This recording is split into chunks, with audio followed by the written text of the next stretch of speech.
Hi there, Sandra here from Cubicle Corner with episode number 6 from the Techniques for Tags video series. Today we're going to use dye ink pads and foam daubers to create some fun tags that are suitable for multiple occasions. For this technique, it's easiest to prepare your tags ahead of time. Use an 80 or 110 pound cardstock. Anything thinner and your tags won't be sturdy enough. You can use a tag punch like this one from Creative Memories to make your tags. This punch will create 3 different widths of tags. You can use a corner rounder punch on the bottom corners or a decorative corner punch if you wish.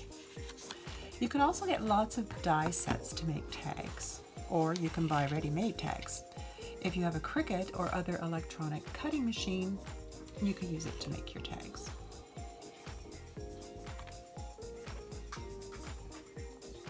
Today I'm going to use the mini ink pads from Ranger.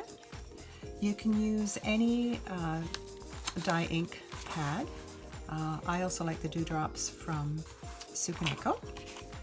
Make sure that your pads are well inked. You're going to need some foam daubers. I'm going to use finger sponges. If you use a blending tool, make sure that you have the foam attachment and not the felt applicator for that. I recommend using a scrap piece of paper under your work just to cover up your workspace. You could also use a craft mat. So all you need to do, it's very basic, very simple. In fact, I tried this with my grandson and he loved it. Just ink up your dauber and randomly apply the dots. So you can go right over the edges because you've got your workspace covered here. You can use just a single color on your tag, or you could use 2 or 3 colors. Use as many or as few as you wish. One of my tags I used 6 colors on because I had some rainbow ribbon that I wanted to try, and so I made a rainbow tag. So just keep applying until you like the look. The inks are going to dry almost immediately, so you don't need to wait between applications of the different colors. Colors that do overlap tend not to blend. In fact, you get kind of a translucent look where the overlap is. You can fill your tag in completely, or you can leave some white spaces between your circles. I've tried it both ways, and I definitely like the white spaces better. You can clean up your sponges with soap and water. I use a bar of glycerin soap and just rub the sponge on the soap under running water. That works really well. Some dye ink colors will stain your foam, but the color doesn't transfer to other projects. So you can embellish your tags if you wish.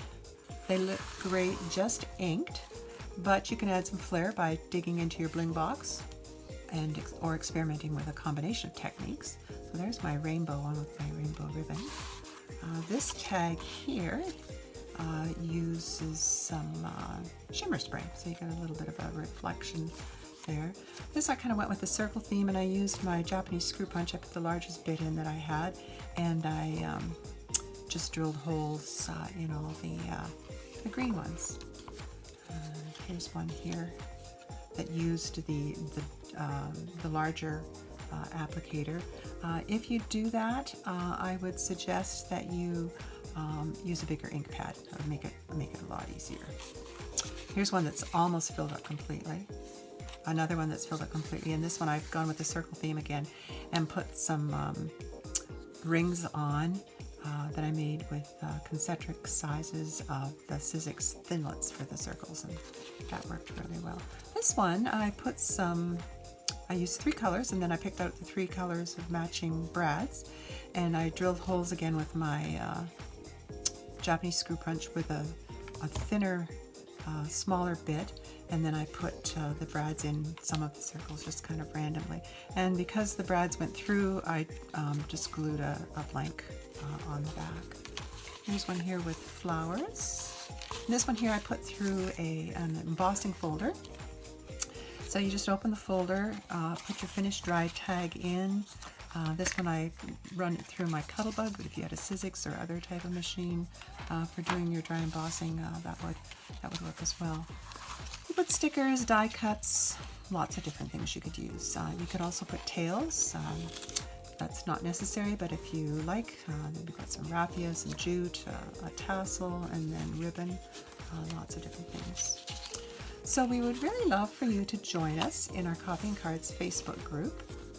We're creating a sharing and caring community of card makers who also make tags. Tag Tuesday is a regular feature, and we'd love to see what you create. Check out the Copying Cards link in the description for this video. You can also find other videos in the Techniques for Tags video series on YouTube, and there's a link to the playlist in the description for this video. You can follow Cupola Corner on Facebook, Instagram, and YouTube, and there are links for that in the description as well. I hope that you have fun making tags. They're just like little works of art that you create for family and friends.